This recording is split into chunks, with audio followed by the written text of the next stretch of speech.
आज अगर आपके पास भी बैंक ऑफ इंडिया का सेविंग अकाउंट है तो आप सबके पास भी कोई ना कोई debit card bank of India का जरूरी होगा।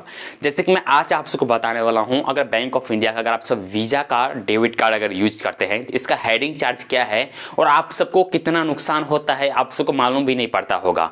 अगर आप सबको भी इस तरीके से करता है पैसा, जैसे कि एसएमएस का चार्ज इसका होता है, एनुअल चार्ज होता है, साथ में अगर आप पिन का भी जनरेट करते हैं तो उसका भी चार्ज होता है। तो अगर आप सब कभी मिस्टेक से दोबारा या तिबारा पिन करते हैं तो आप सबको चार्ज लगता ही रहते हैं। इस तरीके से आप सब कैसे बचेंगे और क्या क्या इसका हेडिंग चार्ज होता है उसके बारे में आप सबको जरूर ही नॉलेज होना चाहिए, क्योंकि आज के डेट में हमारे सेविंग अकाउंट से पैसा कटता है सिर्फ मैसेज ये आता है कि ये पर्पस के वजह से आपका पैसा इतना डिडक्ट किया गया है, बट वो क्यों कटा गया है उसका नॉलेज हमको रहता ही नहीं है। तो क्या जरूर इस वीडियो का लास्ट तक देखिएगा। वीडियो पसंद आएगा तो जरूर वीडियो को लाइक और चैनल को जरूर सब्सक्राइब कीजिएगा, क्योंकि आप सबके लिए मैं ऐसे ही बैंक फाइनेंस के रिलेटेड वीडियो लेके आता रहता हूं, तो जरूर चैनल को भी सब्सक्राइब कीजिएगा। तो चलो गाइज शुरू करते हैं।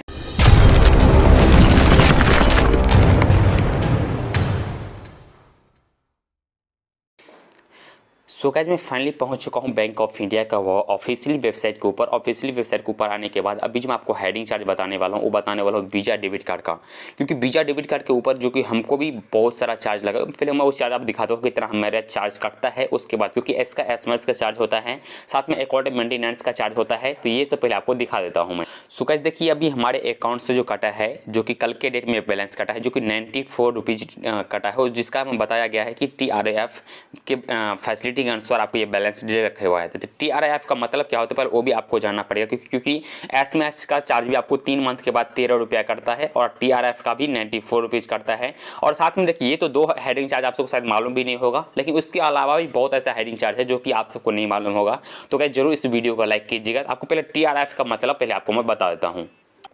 गाइज TRF के ट्रांजेक्शन में आता है, जैसे कि मान लीजिए आप फंड ट्रांसफर करते हैं और साथ में इंटरनेशनल ट्रांजेक्शन जो भी करते रहते हैं आप, उसमें भी एसएमएस चार्ज होता है, उसमें इंक्लूड किया रहता है एसएमएस चार्ज। वो दोनों मिला के भी आपको 94 रुपीज़ कटता है, जिसमें इसमें पूरे तरीके से मेंशन किया गया है।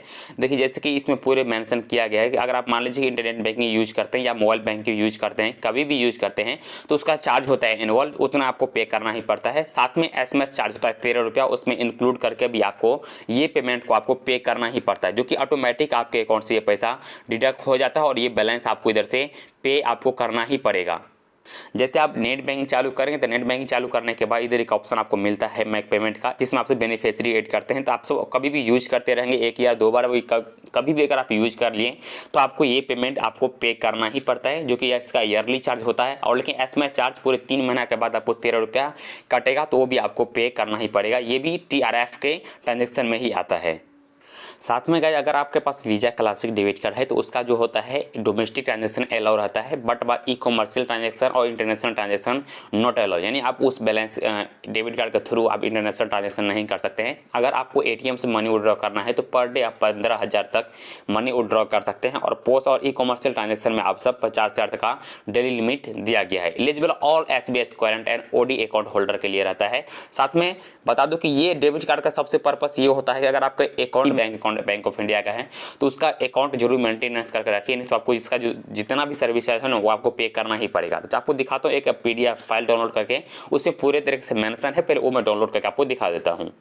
जिसमें गाइस देखिए हर एक कार्ड के ऊपर अलग अलग से आपको सर्विस चार्ज देना पड़ेगा। जैसे अगर मान लीजिए आप कार्ड को रीयूज करना है तो आपके लिए क्लासिक कार्ड अगर आपके पास है तो उसके ऊपर आपको 150 रुपया देना पड़ता है, प्लेटिनम के लिए 200 रुपया देना पड़ता है, बिजनेस डेबिट कार्ड के लिए 300 रुपया देना पड़ता है, और कार्डलेस ट्रांजेक्शन अगर आपको करना है इसके लिए आपको इसका जो है 200 रुपया देना पड़ता है, और प्रीपेड के लिए 50 रुपया देना पड़ता है, और ट्रेवली कार्ड के लिए फ्री किया गया है।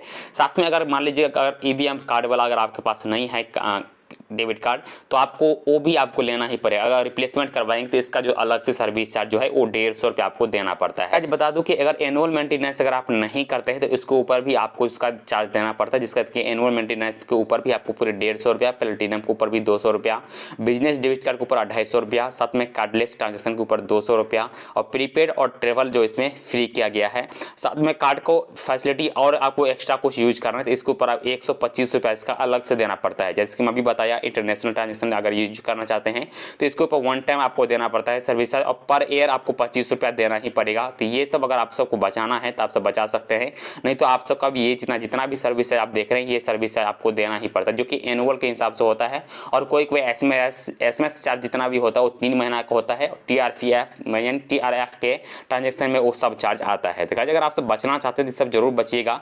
साथ में हर एक कार्ड का अलग अलग से दिया गया, देखिए जैसे वीजा प्लैटिनम है तो उसका अलग से सर्विस चार्ज दिया गया है।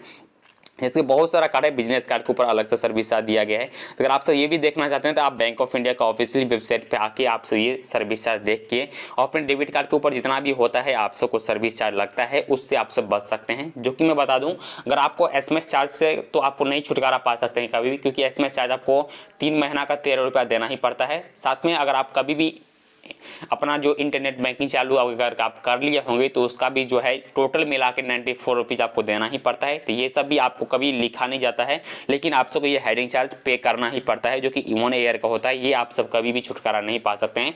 अगर आपको बंद करवाना है तो इसके लिए आपको अपना डेबिट कार्ड को बंद करवाना पड़ेगा, उसके बाद ही आपको SMS चार्ज, क्योंकि SMS चार्ज इसलिए आता है क्योंकि हमारे पास डेबिट कार्ड रहता है तो हमारे बैंक से जितना भी लेन देन होता है ना तो उसका नोटिफिकेशन हमको आ जाता है हमारे मोबाइल के ऊपर, तो हम सब देख पाते हैं कि हमारा ट्रांजेक्शन इतना हुआ है, हमारे अकाउंट में इतना बैलेंस बचा हुआ है। तो लेकिन अगर मैं बता दूं, अगर आज के दिन अगर आप डेबिट कार्ड बंद करवाते हैं तो बहुत सारा मुश्किल होता है। तो लेकिन मैं बता दूं कि डेबिट कार्ड यूज कीजिए, लेकिन अकाउंट को मेंटेनेंस करके रखिए ताकि आपका जो सर्विस चार्ज जितना भी है इसका उससे आप सब बच सके।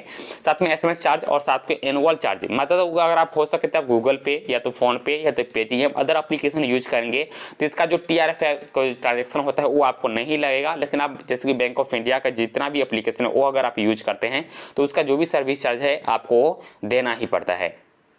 साथ में अगर आप 3 बार से ज़्यादा ट्रांजेक्शन करेंगे तो उसके ऊपर आपसे 20 रुपये लिया महीना में। अगर आप 3 बार ट्रांजेक्शन नहीं करते हैं तो आपसे ये जो 20 रुपया है और ये 10 रुपया है ये आपसे नहीं वसूला जाएगा, इसका फ्री रहता है। बट आपको SMS चार्ज इसमें भी पे करना ही पड़ता है।